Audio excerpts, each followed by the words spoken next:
Hey guys, today I have a very special guest. His name is Ramin Popal. He is from Australia and he has made over $10 million online in his early 20s. He is here to share all his tips he knows about dropshipping in 2024 and also how to grow your Instagram so you can make a bunch of money from it.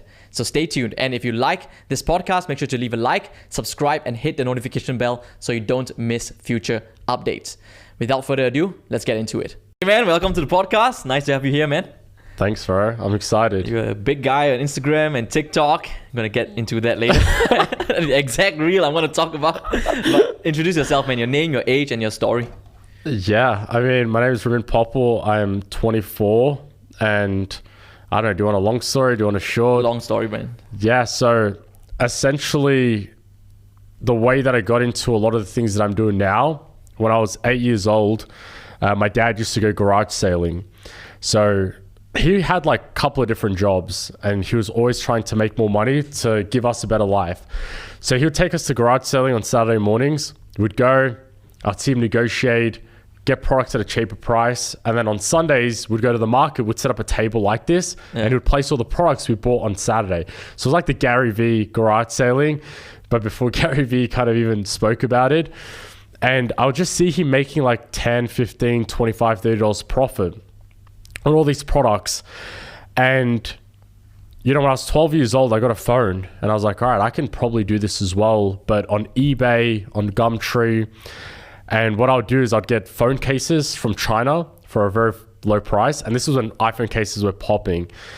And I'd resell them on eBay and on these platforms for a high price. And I remember, you know, there was times where I was in class and we'd have to put our phones up at the front for test, and my phone would be going off, eBay sale, and my teacher would be looking like, whose phone's going off? And she'd be like, is this even legal? I was like, yeah, don't worry about it. But I never took it full time because I didn't know you could do it full time. I did it as a side hustle because my dad treated it as a side hustle. I thought in order to be a CEO and to be a big boss, you need to be 40 with millions of dollars in capital. In my head, I just wanted to become a professional tennis player, and I just wanted to kind of do well, maybe in a high school and get a good job, maybe work my way up the ladder of the corporate. And then 16, I dabbled into Shopify, Instagram theme pages. And then at 17, I started to like look into high school, and I was pretty lazy with high school because in my thought process is if you get taught something and you're easily able to forget it, then what you got taught wasn't valuable enough. So in high school, how the process works, you learn something, memorize, test, you forget. Yeah. So what we were learning in high school didn't even matter. So that caused me to be lazy to the point where I almost failed high school. And and it's not because, you know, I'm not smart or anything, or I just didn't see the value in me putting the work in. Same goes with college. I dropped out university. I dropped out like 8 months in. I was working on my online business at the time and that did well, which allowed me to drop out. But yeah, for me, the traditional route was just never my route. And then from there, I just started all different types of businesses, from agency, theme pages, drop shipping, almost started a brand as well. And through all those skill sets, managed to find my feet in drop shipping and in Instagram, and then kind of worked my way to where I am now. And now we've got softwares. And yeah, that's kind of like the pathway. Didn't grow up with a lot. I just had a hunger and desire to go this other route to try and make, that's why I wanted to become a professional tennis player, because I loved the sport, but I also loved what it could have done for my life and my family's life. Because we didn't grow up with a lot. That's why. Got it. Okay. So in high school, when you realize that, right, the memorize, then it's like not valuable. Yeah. Did you read a book that made you realize that, or did you realize that on your own? Yeah, I realized that on my own. And it's funny because I read a lot of books like Rich Dad, Poor Dad, Think and Grow Rich. And I was adopting the same beliefs of those books before I even knew about those books, or before I read those books. I also saw through tennis, I was really looking at the people that were playing it at a high level and the lifestyle that they were living. And then I was also in my neighborhood where everyone was living at like middle to lower class level. So I kind of saw both sides at a very early age. And I kind of saw the distinction between both sides. The guys that were living the high life were always talking about opportunities, progressions, people in the lower class, middle class were complaining about their lives. So I kind of saw the life that I didn't want to live, because people in my neighborhood were like, man, you don't want to grow up, it's the worst. And I was like, well, why does it have to be bad? Yeah. And I remember when I was 16 in class, everyone was looking up at the first cars that they wanted to buy. And I was looking at Lamborghinis. Of course. To the point where I even called the dealership up and I was just acting like I was buying it. And all my friends were looking at $5,000, $10,000 cars. And they always told me, like, Ramin, be realistic. Yeah. But I was like, thousands of people own supercars. Like, why can't I be one of them? What makes them different? Nothing. It's like they just put in the work. And that's what I have to do as well. Yeah. A Lambo, of course, it's a Lambo. Yeah, like supercar, anything. I just wanted to live a great life, and I just didn't see how that traditional route was going to help me out. I mean, if you look around, the people who follow the traditional route don't have a Lamborghini. Yeah, they don't. And a lot of those people are living paycheck to paycheck. They're complaining about their lives. They don't have any freedom. They come home at 5 p.m. with barely any energy to do anything. And I just don't know how people can live a life like that. Like, even to this day, I'm very well off with a lot of things, with great businesses, great life, but I still have this urgency inside of me. I feel like even to this day, I'm not doing enough. Yeah. Like, our company's valuation altogether is 8 figures, and I'm 24. We're clearing great profit every month. But to this day, I go to bed and I'm like, man, I could have done more today. Like, how can I be better? How can I do better? How can I take my life even to the next level? Yeah. And the fact that I look at regular people and they don't have that, I'm like, how? You don't, like, how do you not have that desire, that drive, that hunger to be like, I'm going to wake up and I need to create a better life for myself? I think a lot of people need to kind of reprogram their mind. They're all like, it's kind of different for your case because you knew at a young age, right? But even for me when I was 16, 17, I knew, but at the same time, it's like everybody tells me to do this thing here. And then I had to reprogram my brain to fight against all of that shit, right? Yeah. And most people didn't do that. And then, so what would you say if someone said, but Ramin, it's a low probability to become someone like you? What would you say to them? It is. It is, but what do you have to lose trying?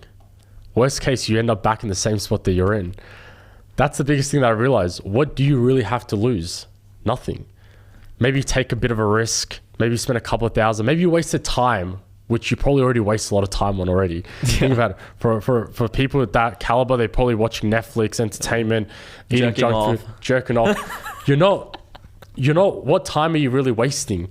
And I tell people, like, what do you have to lose? And I didn't have anyone tell me all this stuff at a young age. In fact, I had everyone telling me to go the other route. My family were like, you got to get good grades, you got to get a good degree.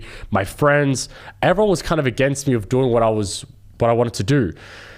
I didn't read a book. I didn't have mentors, no one. I kind of analyzed people around me and I was like, damn, this is not how I want to be. And I just believed in myself as well. And I had the same thought process. I said, what do I have to lose? Worst comes, my business doesn't work.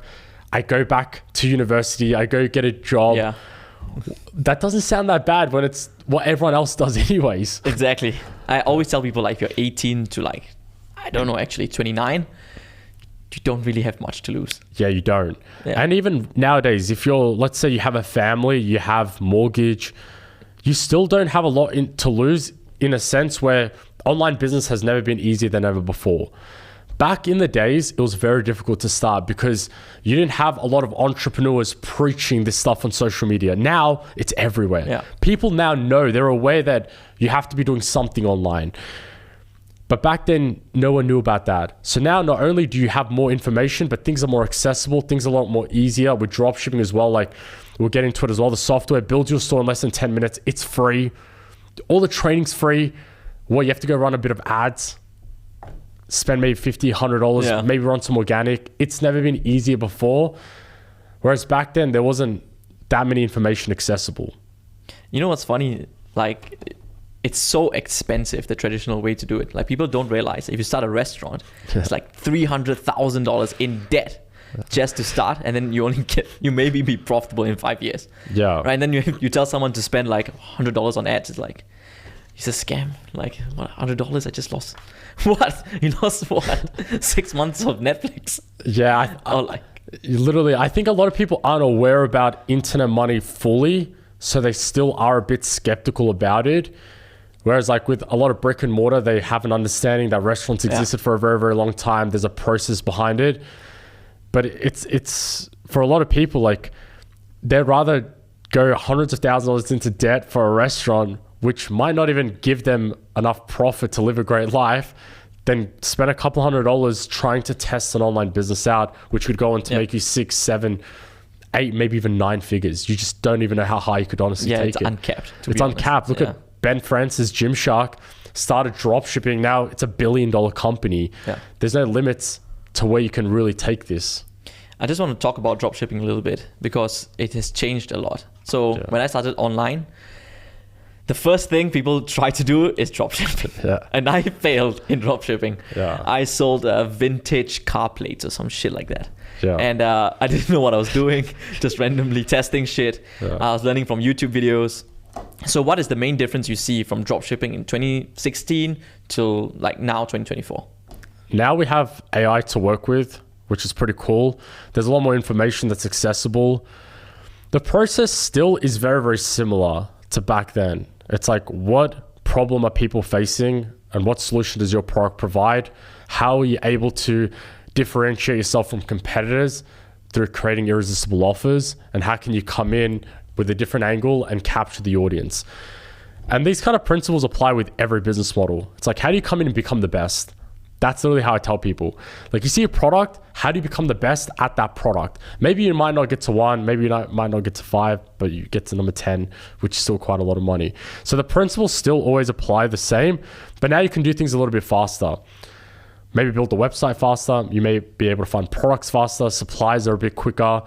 So you're more streamlined with that compared to 2016, 2017. But the same thought process, principles, everything still are very relatively the same. Do you think it has shifted in a sense of like the way you do advertising? So in the past, dropshipping ads were very different from how it looks now. Do you agree with that, or is it the same? Yeah, it's different in terms of back then was a lot of image ads. Now it's a lot of video ads. But the principle of creating an ad where it shows the solution very well, it hits pain points, irresistible offer, that principle has always stayed the same. Maybe the deliverability is a little bit different through maybe you got to have a hook, maybe you got to pan the camera out a little bit quicker. Yeah. But the same like process still applies. Even like copywriting, if you look at it back 1980, 1990, a lot of the books then talking about copywriting, the same principles apply to this day. Yep. It's just different formats of how you present it to the world. True. But because of ad costs also went up, right? Does that affect in any way the way you do dropshipping or not? Yeah, ad cost has gone up a little bit, but it hasn't gone up to the point where anyone should be worried about. But it also just gives more room to be more creative with video ads or image ads. But now you have organic as well, which kind of combats that. True. Which is so cool. Now, we've never lived in a time where you can upload a video on a brand new account and get millions of views. Yep. We're seeing it so much nowadays, like a brand new account, clean product, first reel, 100,000, 500,000 views. It's insane. With $0 ad spend. Yeah. It's never been easier, but it's also more competitive now, right? Yeah, I tell people there's never been an easier time to win, but there's more distractions than ever before. So now you're bombarded with social media, with all these different online business models where you get so overwhelmed that you actually don't even take any action, when in fact the action was so simple. Like people say dropshipping is saturated. Let's say dropshipping is saturated. It's not saturated. Everyone knows about dropshipping, but how many people that say they know dropshipping have actually given it the attempt that you need to give it in order to make it work? Like people work harder in their 9 to 5s than they did on their first online store. Yeah, 100%. Like if your boss, your boss controls you for a lot of people. Like your boss tells you what to do. You listen to your boss, you put more effort in your job than you do in your own goals and dreams. So it's like, how do you expect your online store to work when you put more effort at your McDonald's flipping your burgers than you do with your online store. And that's a harsh reality for a lot of people. Flipping burgers. Yeah. Okay. I want to talk a little bit about are you still dropshipping stuff from China? Like, is that how dropshipping is done now? Yeah. It's always done from China. Now you have warehouses in US, Australia though. So you can have faster shipping. Yeah, the shipping time was like a big thing when I was doing it. It was like 3-4 weeks or something like that. Yeah, now it's cut down to like a couple of days. Latest you're looking at is 7 days, but it's cut down so much, which obviously helped out everything. Because dropshipping wouldn't work if it didn't keep up to date with how society works. So if dropshipping couldn't keep up with faster shipping times, it would have been dead long ago because Amazon would have just taken over so much. But dropshipping is still very viable. It's just now you have better suppliers that can provide faster shipping. Would you ever recommend someone to ever buy their own stock or something like that? Like Gymshark, you say he started from dropshipping, didn't he? Yeah. Would you ever like transition to a phase where you buy your own stock? Yeah, 100%. If you believe that you can definitely turn it into a brand, then for sure order stock in. At the start, never. Like never, ever, ever buy product. When I was 18, I started a gym brand and we ordered stock in and it was the worst decision I ever made. We lost like $6,000, $7,000. Not even my own money, it was my brother's money. I ended up losing because you haven't validated the product. You don't have a strategy in place. I didn't really know much about what I was doing back then either, but you just take that risk for no reason.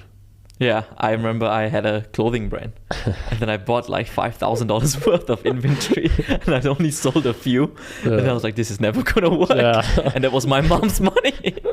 You put stress on your shoulders for no reason. Exactly. It's so stupid. So I always learned now, even for like digital products, test it first. Test it. See whether it sells, then you go all in, right? Then you go, yeah. Bro, I fucked that up so hard. Okay. I want to talk about promoting these products, right? Yeah. Ads versus organic. Let's start with the ads and then we go with organic. So with ads, how would you, if someone comes to you with a product and say, how am I supposed to promote it on ads? What would be your advice? Yeah, so we just got to deal with Snapchat ads actually, which is pretty cool. Just off a phone call with their entire team. And that's a very untapped platform for people to go ahead and advertise on. They are promoting hard. Now Snapchat, they're like, we need advertisers now. Yeah, and now they're throwing great offers like, even today, we just pushed out an offer to the students. Like you spend $350, you get $400 in credits, which is like, I wish they had this back in the days. But first is like, find a platform that's untapped. Snapchat, for example. Now, sure, Meta and TikTok are still very, very great because it's such a big database and user base there. But the goal is when you're going into these advertising platforms is your product appealing? Do you have a great offer? And have you really hit a great pain point within the audience? If you have, that's like, go ahead and start advertising, throw money, whether it's Meta, whether it's TikTok, whether it's Instagram. Your goal, no matter what, should be like, I'm the best. I'm going to come in, I'm going to dominate. When you think like that, you'll start to operate like that and you'll start to treat the advertising great. A lot of people think they can just take a quick video of the product, add a weak hook and throw money at it and think it's going to work. It doesn't. And if you don't come in and you're like, all right, I'm going to take over the competition, then you'll lose. So that's the first, mindset's everything. If you don't have that mentality, you're going to come in and you're going to get crushed, whether you do ads, whether you do organic.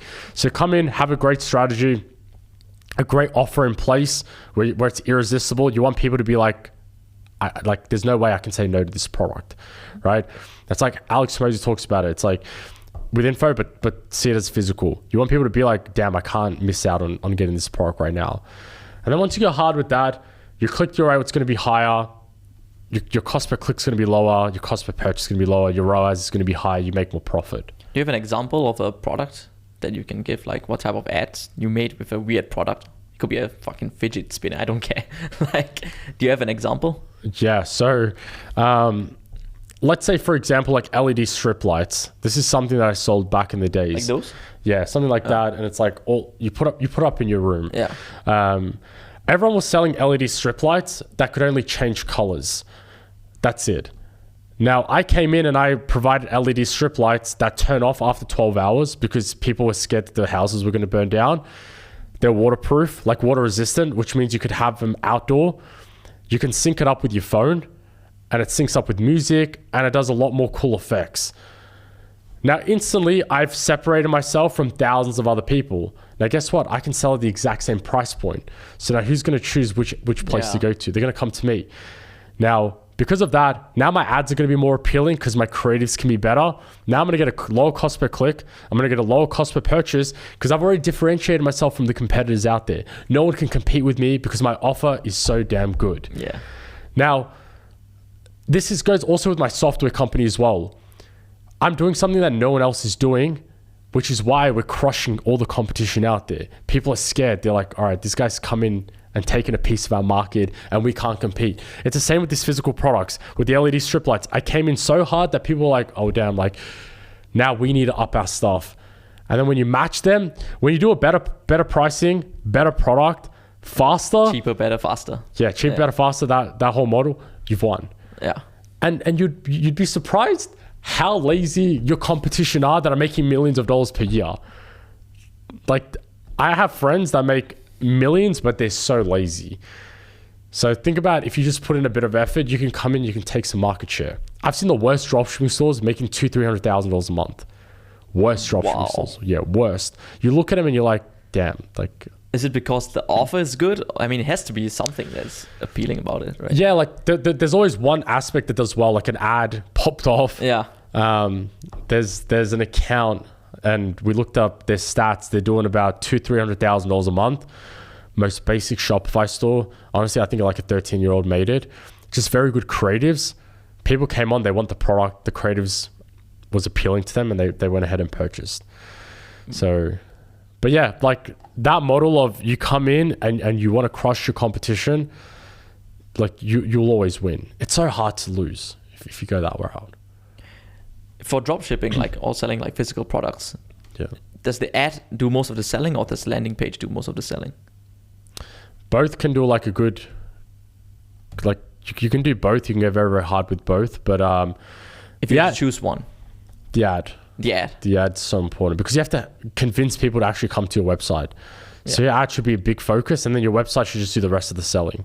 But if you had to just choose one where you have to put all your effort in, is your creative, but like put effort in both. Yeah, of course. Yeah, go hard in both. It's like I asked the guy at the gym. I asked the guy, I was at a spa and it was a bodybuilder, and I'm like, what's one workout that if you could only do one workout? He's like, why would I only do one? You know what I mean? Like, do all, go in and go hard with all. And it's like, people ask like, what's one thing with dropshipping that I should just focus on it all, be the best with it all. And that way you'll have a high chance of actually succeeding. So for the ads, so the ad side and the creatives for the ads, is it similar to how someone would do it organically? Yeah, now it is. Now it is. Yeah, now it's like a crossover that's happening. Whatever does well in organic, you run it with paid. And it's good to test with organic because you can test freely. You can test different hooks, different angles. Whatever works, boom, throw it on paid ads, throw some money at it. It's kind of a model that we're seeing a lot with a lot of guys. Whatever does well organic, you throw some money at it. So you would ask a beginner to go organic first now instead of going for ads immediately? I would recommend both. Do both if you can. Even with ads, like throw $20 a day, $30 a day. It's not a lot of money, especially if you have a 9-to-5.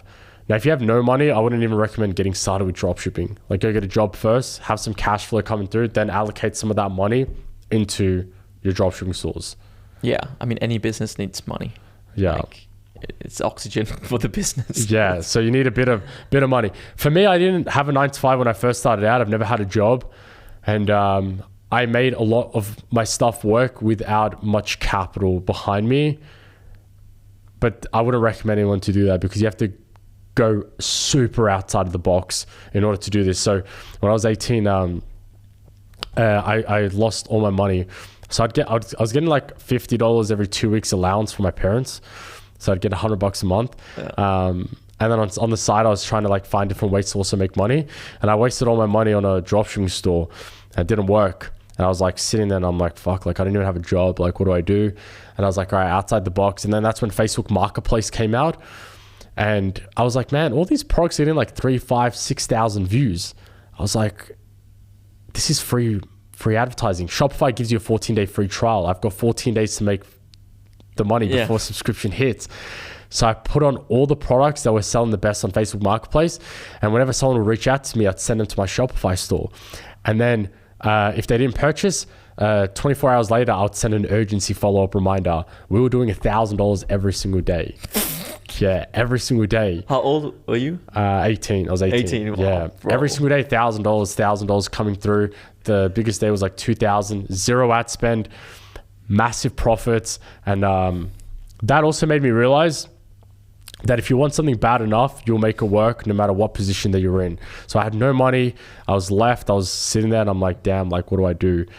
And if you really want it, like, you'll think of alternative ways to make it. But you saw an opportunity, right? And you just grabbed it. Like, money loves speed. Money loves speed, and then money loves like awareness as well. Like, if you're able to like analyze, which I always tell people, like, look around, like, what's happening? What are people doing? You'll spot something, and then you'll be like, bam, I need to attack. And then you go full force at it. Now you can't really do it because Facebook limits you. Like, they can detect links. Yep. But yeah, I'm running up a little bag on that. That's, bro, 1,000 a day. What were you selling? Just hoodies, tracksuit pants. I was selling things that Facebook Marketplace people wanted. So pots, pans, tracksuits. Boring stuff. Stuff. Yeah. Boring stuff. Selling it $50, $80, whatever. Doing up follow-up reminders works so well. I'd follow up and I'd be like, man, there's like 2 left. Next thing you know, cha-ching, Shopify notification from this guy, boom, ticked him off, I'd remove him. And then I had a little bit of a team going around that, had like a couple other friends selling on Marketplace on my behalf. I was like, set it up, I'll give you like 30%, boom, they were selling. And then our Facebook Marketplace started to get blocked because you can't do that. That's crazy, man. 1,000 a day, bro. Yeah, 2K a day sometimes, 2.5. Dude. Think about it, it was like 70% profit margins too. Yeah, because it's free advertising. Free advertising. So the only cost was the buying the products, yeah. Which also we used cash back as well.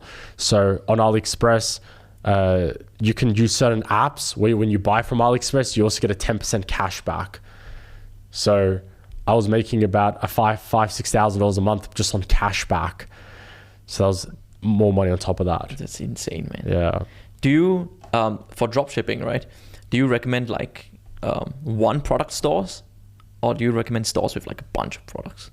I recommend stores with a bunch of products, niche stores. So let's say your wow factor product is a massage gun, and then what's other products that people would want with a massage gun? So that might be like a skipping rope, that might be like home gym lift equipment. I don't know, there's a lot of it's like Apple, like a foam roller or something. Foam roller, yeah. So that way, like your focused main product is that massage gun, but when people come, you want them to be like, hey, I like this, I like that. Yeah, auto bump that shit. Yeah, auto bump. Yeah, I want to grab this. Upsell 1-2 more products. It's like Apple. You go in, you buy a phone, you leave with AirPods Max, maybe another fucking charger case. You know what I mean? So you leave with a couple. So to not have more products in your store, you're leaving money on the table. Got it. Okay. So can you build a personal brand if you're doing like a dropshipping store?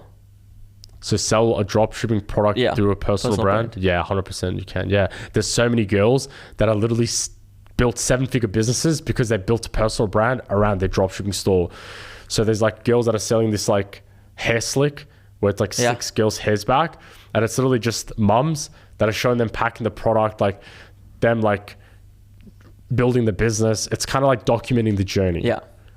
Okay. And some of these, man, a lot of people watching this should kind of be a little bit, I don't want to say embarrassed maybe, but mums are beating you. 35, 36-year-old mums are beating you. They've built 6-figure businesses. They have location, time, financial freedom. Mums. Yeah. It's a drop mic on that one. Mic drop on that one. Moms are beating you.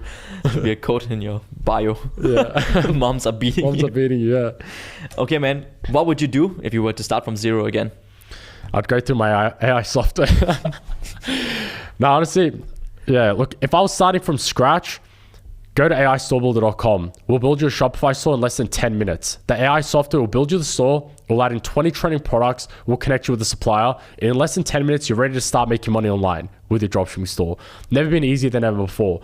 Once you get that store, we'll give you a $3,000 program for free. There's no catch. There's no upsells, nothing. It's not like a 5-video course and we get you on a phone call for a $5,000 program. No, everything is free.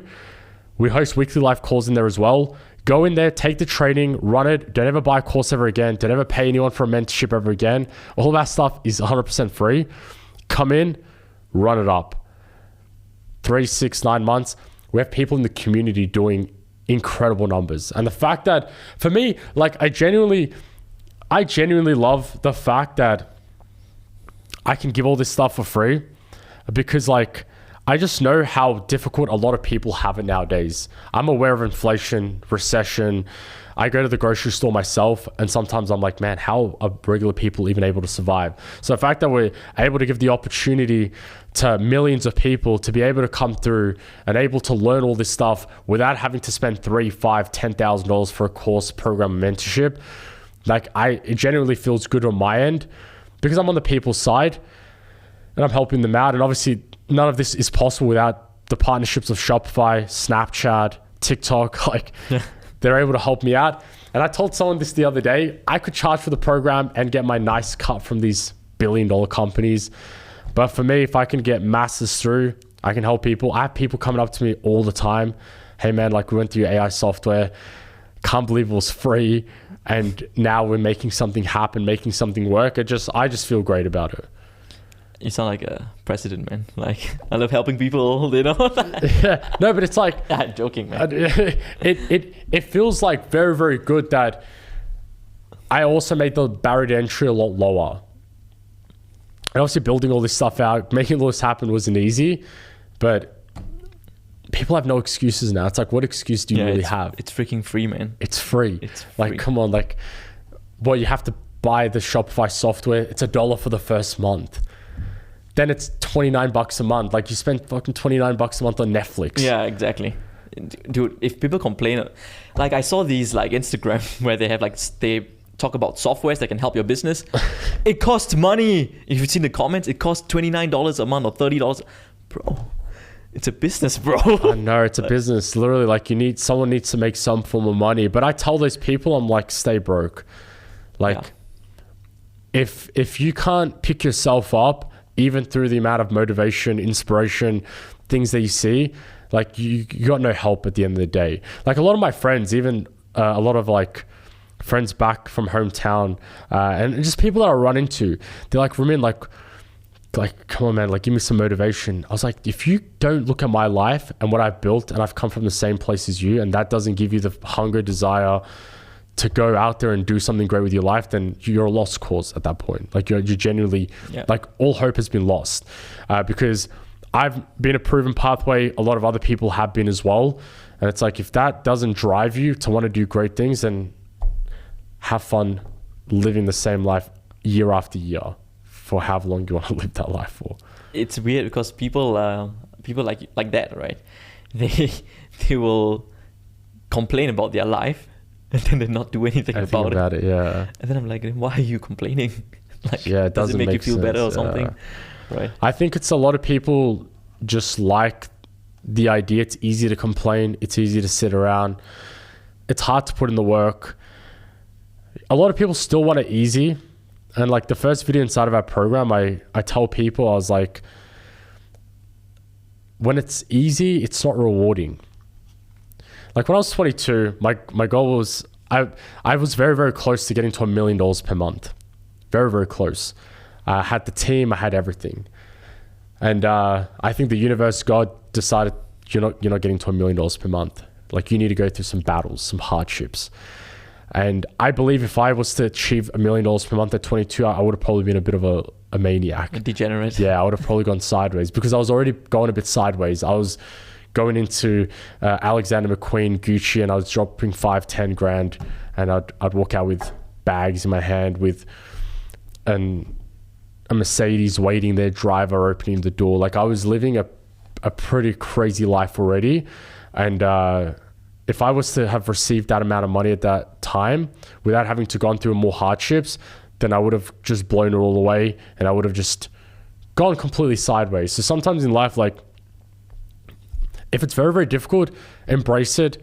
It's a great thing if it's hard, because then it just sets you up to appreciate and actually handle things in the right way. It's like, the quote goes out there, if all the money in the world was given evenly to everyone, it would go back to the exact same people. Yeah. Yeah, that's a good one. Yeah. That's all. Get finessed, man. Like the average person. Okay, I want to talk about Instagram and your TikTok. That's gonna be an interesting one. You had a reel go super viral. Yeah. The sugar daddy reel. I'm gonna leave a link down below if anyone wants Ramin as his sugar daddy. But can you explain to me what the hell were you thinking when you made that reel? Yeah, so there was so many like videos on TikTok that were blowing up of a guy that was like spoiling his girlfriend. And I saw some sugar daddy videos as well, but all those videos were very weak. As in, I was like, man, I do 100 times more than this. So me and my girl, we created a video where it was like, POV, you're dating a rich Dubai kid. I'm not a Dubai kid, but I do love to spend a lot of time here. And we put that as a POV, and we showcased me kind of buying a lot of things, treating her well. That got 25 million views, which went incredibly viral. And then I did a video, I'm like, yeah, day in the life of a sugar daddy. And I was just kind of showing what I do for my girl. And that went mega viral as well. But it brought in a lot of people. They're like, who is this guy? What does he do? It brought a lot of people getting intrigued because they're like, how's this guy 22 doing the things that he's doing? So it's funny. It blew up my social medias. I think like everyone has almost kind of watched that video or came across it. Did you get a lot of like leads coming in as well? Yeah. We got a lot of people coming through. I think we got flooded. We were booked out for 3 weeks for our info product. Wow. Yeah. How long ago was that?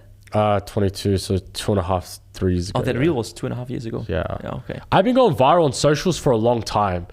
Yeah. Like a lot of people that are pretty big in the space now used to watch my content, my stuff, before they are where they are now.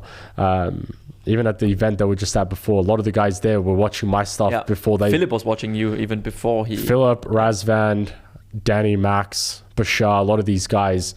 I was going viral for a long time. Like 19, I started doing a lot of the personal brand. 20, I was going very, very viral. Millions and millions of views every single month.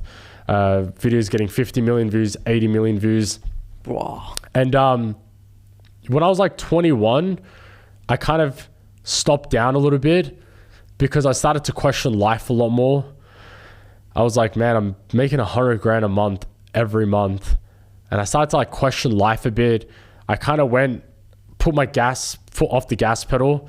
And then at 22, I kind of built up a little bit and then I took it off a little bit. And I took like a year and a half to like kind of overlook everything. Like, where's my life at? What makes me happy? What doesn't?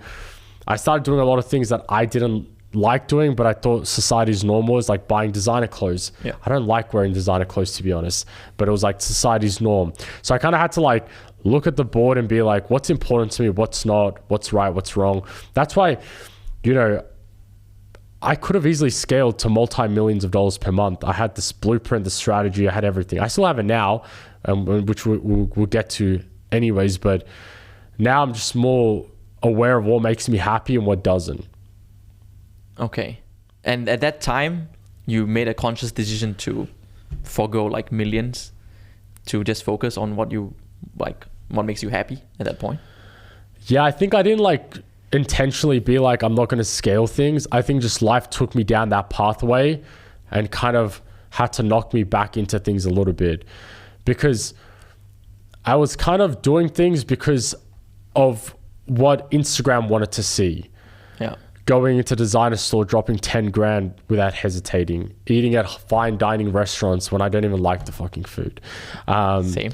Doing a lot of things that didn't even matter to me. Like for me, I don't even wear I can buy a RM. I don't want to attach myself and be stressed the fact that I have an RM in my backpack or my suitcase. It's not even important to me. I like the fact that I can freely walk around any city. What's anyone going to do? Nothing. I don't have anything. Take whatever. You can't take anything. I like that peace of mind. I like having less to my name, to my possessions. I don't travel with tens of thousands of dollars worth of clothes and all this stuff. Like things aren't important to me anymore. There's a saying, the happiest people are the ones with money that don't want anything. Yeah, like, Patrick Bet-David said this quote very, very well. And he was like, the person who is the most free is the one who can go to bed and the pillow feels soft. and you can sleep ease and well. And that's how I am right now. Like, I don't attach myself to any of these materialistic items. At 21, I walked into the Lamborghini dealership and I had the cash ready to buy it. And I didn't do it because I was just like, do I really want it? Like, do I need it? It's not important to me. I couldn't care. Now, like, I walk into a room and people know me because of me. Like, this guy's built this. He's been around for a while. We looked up to him for this and that. That's what's more valuable to me. Like, if I meet a lot of people and they're flexing a lot of their materialistic possessions, like rubbing in your face, I'm like, all right, well, he's probably very new to a lot of this. But now when I talk to a lot of people, I'm like, what are you building? What are you doing? What's your vision? What's your plan? That excites me more than you spending 50 grand on an AP watch. Yeah. Or what car you brought. Like, fair enough. People love that stuff. I have friends that love watches, cars, all well for that. I love that. But I enjoy, like, what are you building? What are you doing for the community? What are you doing for the people? Like, how are you taking care of your family? Like, all this stuff is more important to me. Yeah. I think relationships is a big one for me. Not just like girlfriend, but like with your friends, family. Yeah. I think memories, but you need money for that. So you still need to get rich. Yeah, for sure. Like, money is definitely always a priority. It's always important. It's always, It's the number one thing to always focus on. It's the best thing that you can ever do, chasing money. The people that say that you shouldn't chase money, like, don't listen to them. You need money for everything. They have no money. How would they know? Yeah, I put up a video a couple of years ago that went viral, and I was like, a lot of ordinary people say money doesn't buy happiness. And I said, how do you know that? You've never had the money to prove that it doesn't buy happiness. So go out there and make the money and then decide whether or not. A lot of people's problems get solved because of would get solved because of money. A lot of divorces happen. Why? Finances. Your car breaks down. You're stressed out. You go to work. You spend 80% of your life working for money. So make money a priority, and then it allows you to do a lot of things, and then you can kind of do things. You can kind of do a lot of better things. So, for example, like, instead of using your money to impress people that don't even like you, use the money to memories, travel, new experiences, hobbies. I don't know, whenever your parents need money, boom, send it to them. Something happens with your wife, boom, you got them taken care of. Your kid needs money, boom, your car breaks down. Your car won't even break down because you have such a nice car. It gives you that freedom to be able to do kind of whatever that you want to do. Yeah, and help whoever you want to help. You can help more people when you have money. That's just the truth. Yeah, you help more people. I tell people you're selfish if you don't want to make more money, because how are you going to help people? Like, if my parents called me today, they need money for this particular problem, boom, it's wired to them right away. If my wife says, hey, like, I don't want to work, my wife won't be working. Yeah. She won't have to worry about working a day in her life, because I'll take care of her. Go do your Pilates, go get your coffee. Yoga. Yeah, go do your yoga, go relax by the beach, have your fun. Like, I'll do the stuff. Yeah. Like, you just make the things in the house, all good. I'll take care of everything else. Yeah. And I think a lot of people want that as well. Like a lot of men, especially.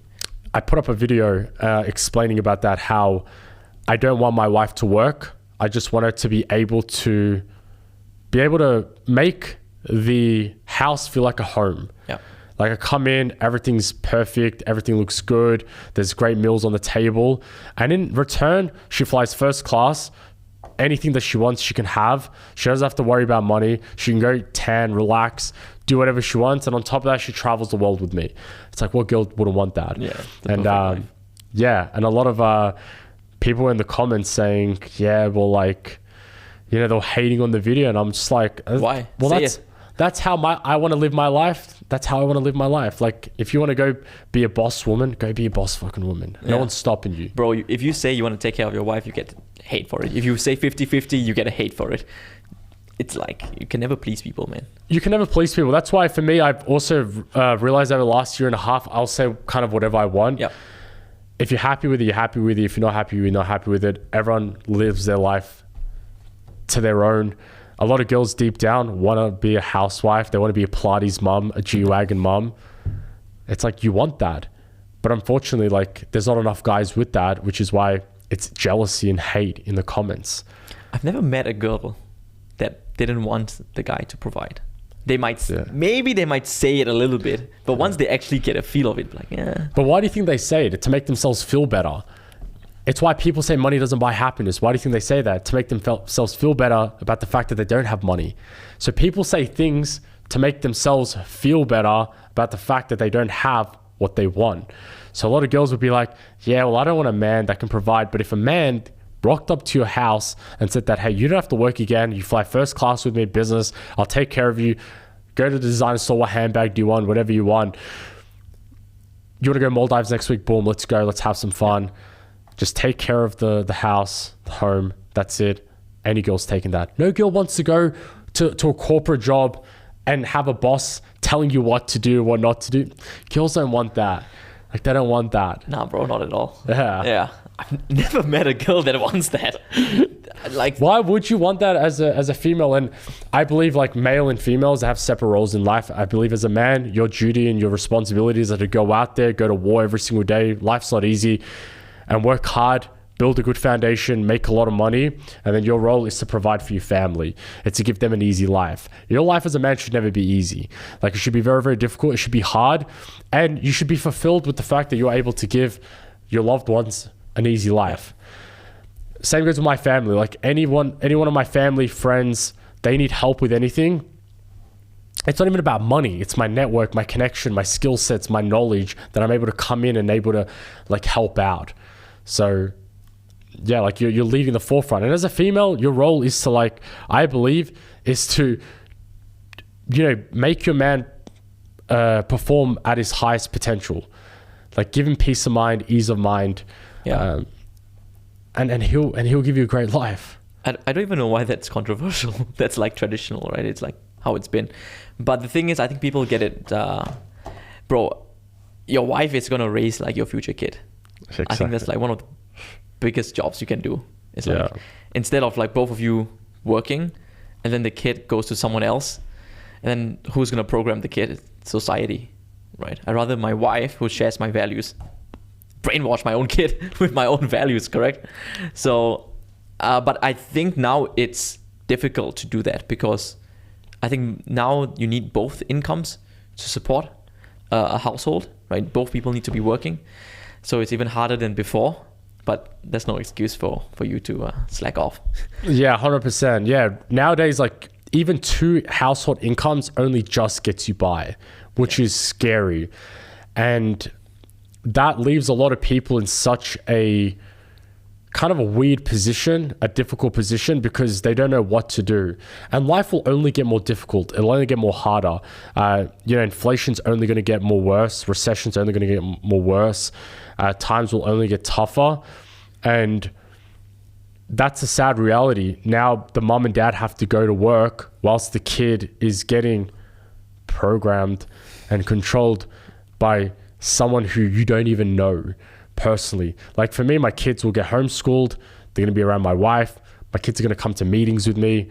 They're going to be around, high level profile people. They're going to be around my rich friends' kids, their life. Yeah. Because why would I want my kid to go to school? Like, to a public school? It's the worst decision that you can honestly make. They go to a public school, to socialize and network? That's bullshit. Like, they can socialize and network with other people. During homeschool, find other families that are rich, have their kids. But obviously you got to work your way to a certain level. But yeah, the public school is definitely not, my kids won't go anywhere near that. Oh, interesting. I would send my kids to public school. I think for me, probably I feel like there's a little value talking to different people at different walks of life. But there's a chance that they influence him. Exactly. And that's the problem, because you have no control of the influence. The easiest people to control in the world are the kids. So the earlier that your kid gets influenced and programmed, the harder later down the line is it to change them. So that's why homeschooling is so important, because what happens is that you can teach them the right values, the right beliefs, the right morals, the right ethics, the right pathway from a very early age, which can lead up to the kid at 16, 17 years old to building companies, to maybe working in your company, maybe going and getting a very nice high paying job. Like, a lot of people think you need to start your own online business. You don't. Like, let's say you go through a dropshipping program, go work for $1 billion company, run their marketing department. You'll be on maybe $200,000-$300,000 a year. You get paid very, very well. Like, my brother gets paid very, very well. but he doesn't have to worry about a lot of things. He technically works for the company, but he gets paid very, very well. He gets paid, in the top 1%. So you don't have to go start your own online business. You can go like work for someone. So yeah, my kid, like that's what I'm going to do. And then they can form relationships through sports, through external activities like kickboxing, Muay Thai, tennis, football, soccer, whatever it is. Like that's how they can form their friend circles. Yeah, I just thought like I didn't want to raise a kid who only saw rich people. I don't know whether that's healthy for him. It also just depends on how you teach them about it. So Bruce Lee had a very, very good quote, and it was that I'm not going to give my kid everything that I wish I had. I'm going to teach him everything that I wish I knew. Yeah. So if my kid, let's say for example, wants a certain piece of item, you have to read 1 book. If you want something a bit more expensive, you have to read 3 books. If you want something else, what's a problem in the world? How can you provide a solution? You got to make them work for it. Patrick Bet-David has raised his kids very, very well. Yeah. And Grant Cardone as well. Grant Cardone as well. Because it's like, if you give things easy to them, and by the way, I have a lot of friends whose parents are rich and the kids are complete like pieces of shit. Yeah. They're depressed. Why? Because their parents hand them everything. Oh, you want a Rolex? 18, boom. Maserati, 18, boom. Take it. You want to go on a first class? Boom, go, do it. Money has no value to them. It's no value. And as a man, you need to work for your fucking money. And if you don't work for it, you can go sideways very, very easily. Like my daughter won't have to worry about that because as a female, whether you have $10 million, whether you have $10, no one cares. It's like, guys don't look at that. They just look at like how you raise the person. There's all these other stuff that they look at. But for a guy, like the reason a lot of these kids with rich parents grow up bad is because it's just the parents don't raise them right. Yeah, they just give them everything. They give them everything. They don't teach them anything. Who was that celebrity which made them fly economy or something? Was it Ramsey or Ronaldo? Gordon Ramsay. Gordon Ramsay. Yeah. And take a look at his daughter. Like has her own TV show, cooking show. She's done very, very well. I don't know like where she's at now, but based on what I was looking at back then, doing very, very well. These are things that are very, very important. I don't want to like drop names, but there's like celebrities that they didn't raise, they gave their kids everything, and their kids go on social media talking shit about their parents now, going against their parents, which is like, once again, bad parenting behaviors. Yes. You think you want to make your children's life easier? No, you want to make it damn hard. Like my kid, my like son especially, is going to go through fucking rough times. Like, I'm going to whoop his ass. Man, when I turned 18, my dad said that he wanted to give me a car, and I said no. Like I'll work my way up there, and then I end up 130 grand. I bought a Mercedes as my first car. Nice. I worked my way up. My dad was like, go get a job. And I was like, nah, like I'm going to figure something out myself. I could have taken certain easy handouts from my dad, but I didn't. Like, I was like, I got to earn this stuff myself. And then there's more value to it too. Like looking back, sure, my family obviously gave a roof over my head, like provided food. Yeah. Like, I'm not saying they didn't give me anything, but I'm like, I had to earn my way up to this level. Same goes with my kid. I ain't buying you a car. Yeah. Like you're working for that. Like I had to work for it, and I saw value in my first car. I appreciated it. I saw value in the money. If they think they're gonna have an easy life, like good luck. No, yeah, you're not. And they'll appreciate that. Like when they grow up. Yeah, when they grow up, they'll be like, man, my dad taught me a lot of lessons, and I believe as a father, the best thing that you can do is teach your kid like lessons. Give them all the knowledge that you wish you had at that age. Yeah, 100%. I think also if you can teach I think a lot of kids, they're being told like, do this, do this, do this. But if you can like teach your kid like to understand why you're doing something and why money is important, what happens if you don't have money, right? If you hang out with these people, what will happen to your life? And like, if you want daddy's life, this is what you need to do. I think people need to explain and make kids understand more about why things are important rather than just do this, do this, do this, do this. Yeah, you're 100% right. And that's the fault of how a lot of parents and society is. It's like detention. Yeah. In your room. But it's like, why? And the most powerful question in the world that you can ask is why? Like you ask enough whys, you get deeper into the answer, you understand things. And a lot of people don't understand things these days. And that's a problem. And that's how they never understand why things are happening. They never process things. Like, someone asked me, like, what's one piece of advice that someone, like, if you could tell yourself when you're 18 when starting with entrepreneurship, is to like understand things on a deeper level. Yeah. Like someone told me at 18 was like, never take your foot off the gas pedal and always keep momentum high. But what does that even mean?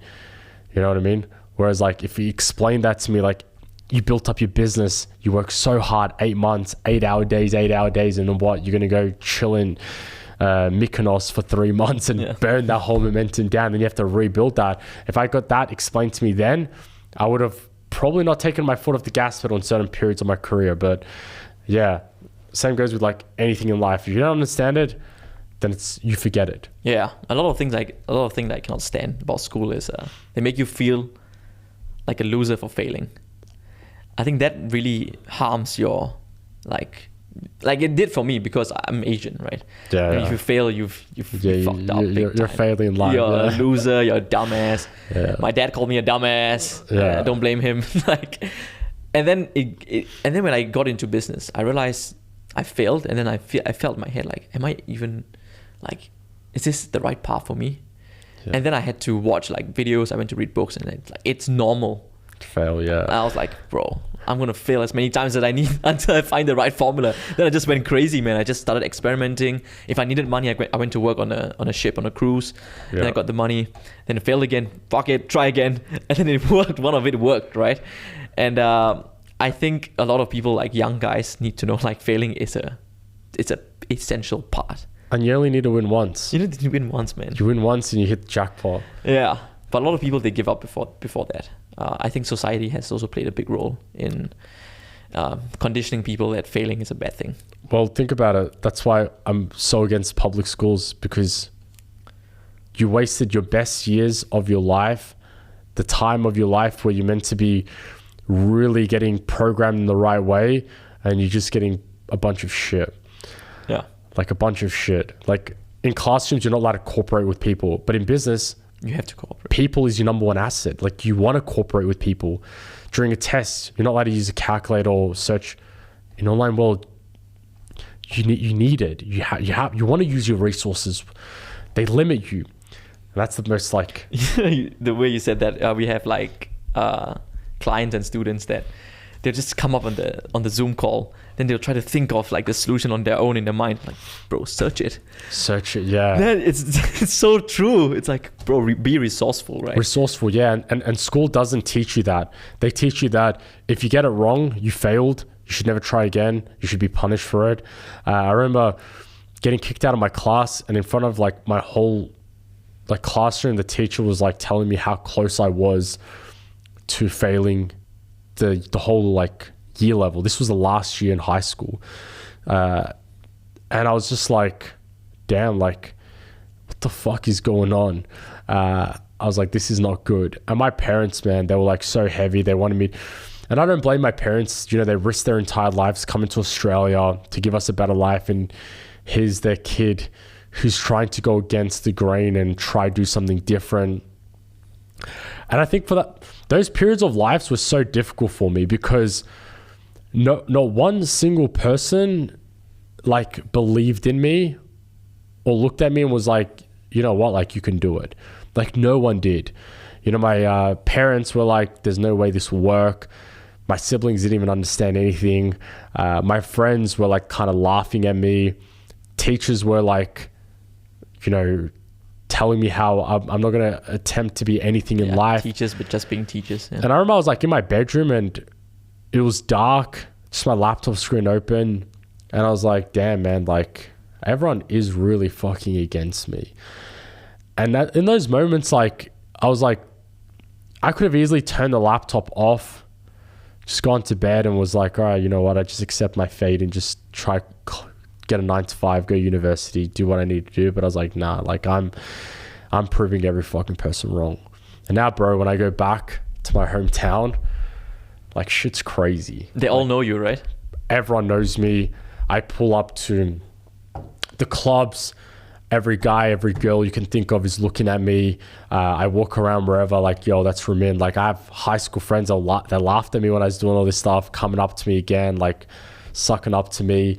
And this was a funny thing as well. When I was 18, a lot of people were like, oh, you know, Ramin, why don't you go out? You're missing out. Why don't you come out? And I was like, look, I'll come out when, like, you'll know when I come out. Now when I go to the clubs, I'm friends with all the owners. They literally open the gates right for me. I get treated like royalty when I go there. I have so much fun. You know, I can do whatever I want at these places. I have way more fun too. I don't have to check my bank account at the end of the night and be like, damn, I just spent too much. I just have a lot more fun. And now, yeah, everyone knows me there, and it's just it's such a good feeling too. Yeah, I bet it is. Best feeling, like, you know, I've got a girl now, but you know, when I was like single, like, think about, I tell a lot of guys, the reason the hot girl doesn't want you is because if you were that hot girl, you wouldn't want yourself either. Yeah. Like, why would anyone want you? You haven't accomplished anything. You haven't worked hard for anything. Like, why would she want you? And I thought the same as well. When I was 18, like, I was like, why would these pretty girls want me? Now, like, the pretty girls are like trying to fight for me because I can provide them a life that they can only dream of. And when you go to these places, you can pick whoever you want. You can do whatever you want. You have more fun. You have more freedom too. Everything just becomes better.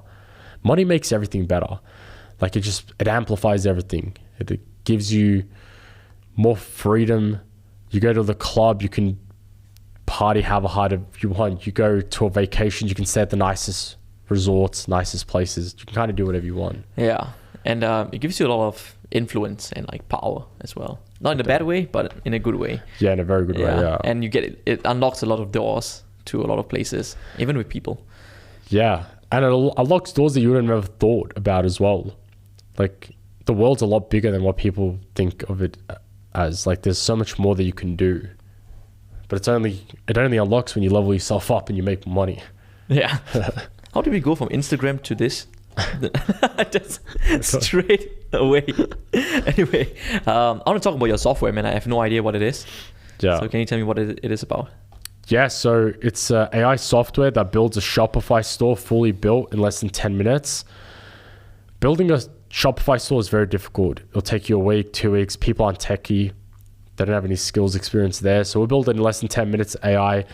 People also find it hard to find trending products. So like, why search there? Our AI will search the entire browse for the top selling products. We'll add it to your store. Finding a supply is also difficult. They can ship products out quick. Don't worry about it. We connect the supply for you. Programs, mentorships are expensive. Don't worry. Our entire stuff is free.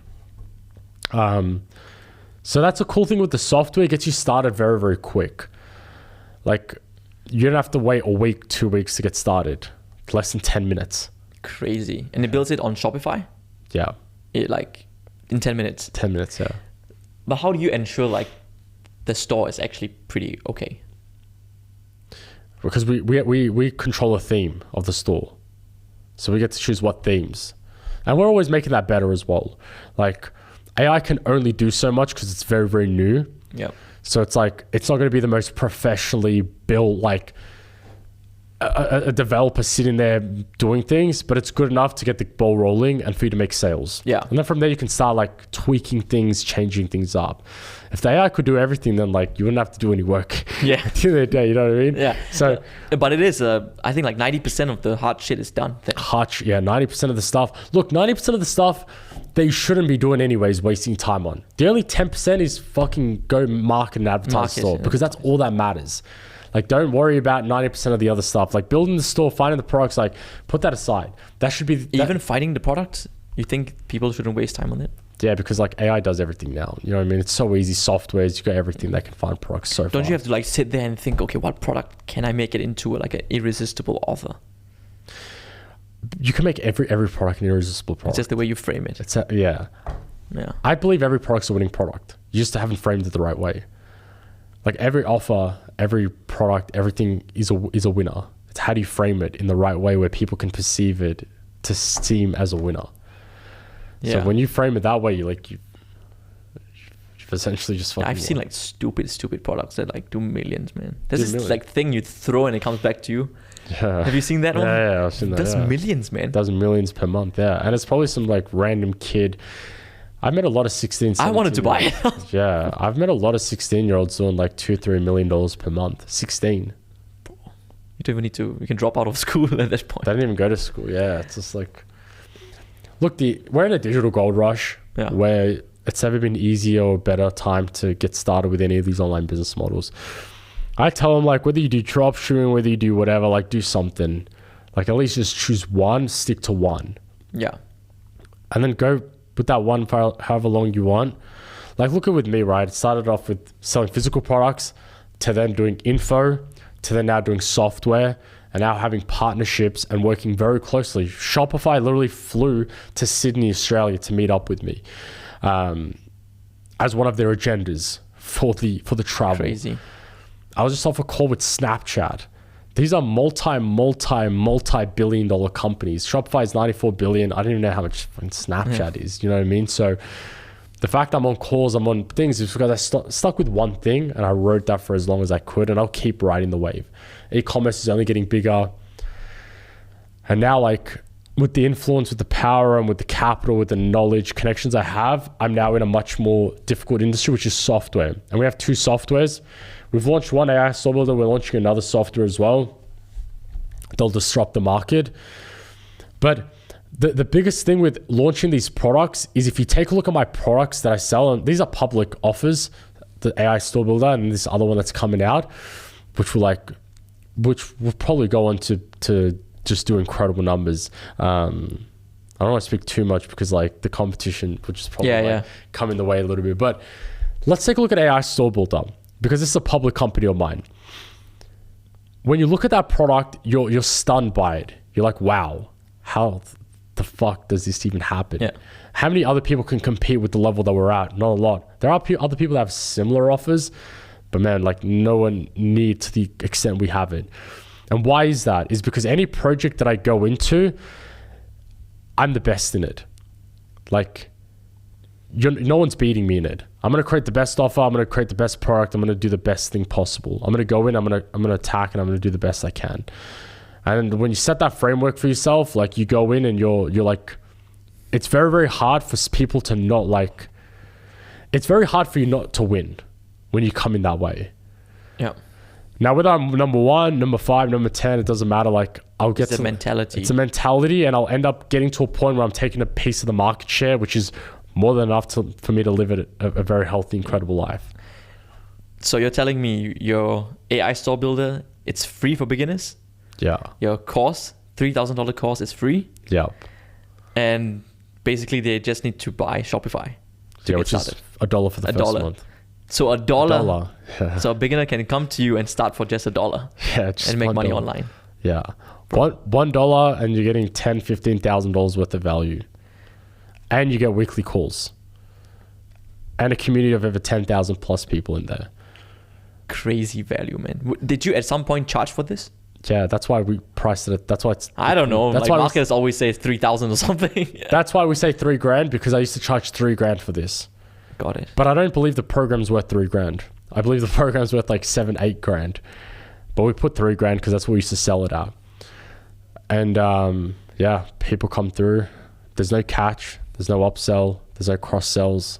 Why did, other than you want to help people, right, that get started for like $0, why did you make that transition from like selling at $3,000 to now $0?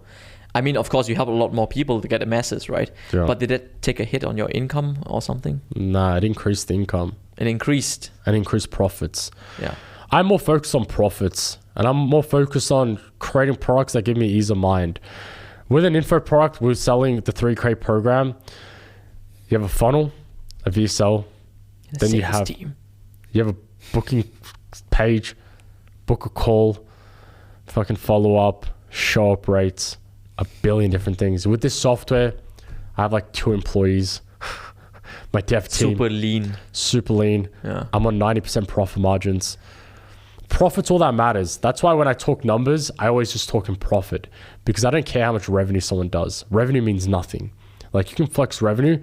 I know people doing $1 million a month that are keeping like 80 grand a month, 100 grand a month. It's not even worth the headache at that point. Yeah. Like you rather do something that makes you 200K a month and pockets you 100 and gives you less stress. Like some people even scale back their companies because it wasn't even worth it for the profits that they make. Yeah. So for me, profit's all that matters. Yeah. And online, all they show is the revenue. Online is all they show revenue. Yeah. Like we show like, we're like, all right, we're like, I like talking about profit. I was talking about revenue for a while. Like, sure, I've done 8 figures in sales. Have I kept 8 figures? No, I haven't. You know what I mean? Yeah. Because it's not profit. But now, man, all I'm focused on is how do I create the best products, lean team, and my highest profit. I'm here to make money. Sure, all my stuff is free, but it's a strategic move that I've made. I help you. I make more profit. I kill off the entire sales team, like most of the team. So I'm still winning from this whole free stuff. Sure, my intentions are great. Sure, I could have charged for it. I could have still charged for the fucking software. Like I think about this. I could have charged $500 to use the software to even build yourself. You could build like a recurring or something like that. Recurring or something. But I'm like, you know what? Like, do it for free. Do it for free. Get masses in there. Build goodwill. Build great partnerships. It's crazy because before this AI, it was get my free course, correct? Yeah. And then now it's like, I'm even going to build your store for you. Yeah. Bro, you just came in the market and just... Well, now I'm even thinking about 3 years ahead now. So when I first started my dropshipping program, no one was competing with us because I was the only one that was not only offering a course, but we built the Shopify store for them. So I had developers that will build the store for the student. So we were doing this. That's why when I launched my info product, we're doing so well because I came in with an offer that was irresistible. People were like, holy fuck, this guy's going to build the entire Shopify store. Now AI does it. But now I'm thinking like 2-3 years ahead and, hopefully some competitors or whoever picks up, like I'm not even worried. There's so much money in the market. Now what I think is what will be the stun factor that's in 2 years that I can maybe see now that I can start working towards? What else can AI do? Is there another AI? I don't know. Is there like something else similar to this that I could start working on where in 2 years time, I could bring it out maybe a year before and capitalize on it? Early adopters make the most amount of money. Yeah, for sure. 100%. And if you're early to the trends as well, you also make the most amount of money. Yeah. And then you can also predict certain trends too, very, very quick. Predicting is very hard, to be honest. You just need a lot of time in the industry. That's it. Yeah. The more time you have in the industry, that's why this new software we have coming out, I've predicted certain things. Yeah. And I've also just taken a look at the market. It's like how you can do things a little bit better. Even with like any business, take a look at someone doing $1 million a year. You can probably catch like 5-10 things that they're doing wrong. Yep. Recreate that. Make that 10 things better. Boom. You're just filling the gaps, right? To already proven market. Exactly. Because you don't need to reinvent the wheel. Yeah. And then once you get to a good capital standpoint, you can start reinventing the wheel. You can start playing around because you have some room, you have the team, you have things to create something that's never been created before. Yeah, it's actually the same thing I do as well. Like for my agency, I looked at other agencies, or like there's a lot of like mentorship and like high ticket courses out there. And then also they have agencies that take like super long and they don't even deliver. I was like, how can I can do it in 15 days. I just came in, I can do it in 15 days. And a lot of mentorship and masterminds, a lot of people come out, they don't even create the offer. Yeah. Then I'm like, I'll do it for you. It's fine. Right? So it's all about finding gaps, solving it, finding gaps and solving it. So before we wrap up, I just want I want some books that you can recommend. Do you even read? Yeah, I read. I read here and there. To be honest, I'm not a big reader. I don't know. I like reading. It's good. I like watching YouTube videos, mainly like educational Okay, then give me content. like 3 like gurus or like people that people can watch. Just watch me. Yeah, Ramin. No, I mean like, look, like I'd say, look, there's not a lot of guys that you can kind of watch without like getting into too much fluff. I'd say for books, just read Think and Grow Rich, Rich Dad, Poor Dad, and How to Win Friends and Influence People, and Atomic Habits. Those 4 books. If you read those 4 books, like you're set up ready to go. read the books, understand it, take notes down, and then implement it into your own life. And you'll have a lot of progression for sure. And then with the course, don't fucking buy a course ever again. Whatever. Go to Ramin, get it for free. Yeah, go to my link in bio. Link in bio. Go to link in bio, go through it. If you do those, and then if you have the relentless belief in yourself that you can make something happen, make something work, like you'll do it. Like very few people in the world really believe in themselves. Like for me, it was impossible that I wasn't going to become a millionaire. Like there was no way that I was not. Like it was going to happen. One way or another, I was going to figure it out. When you put yourself against the wall, you have full belief in yourself and your potential and your capabilities, like you can do. And people limit themselves so much. My goal is to make 10K a month. I have 50 to 100K a month in payroll. You know what I mean? Like, yeah. Think about how much I was limiting myself. Now, what if I'm limiting myself right now?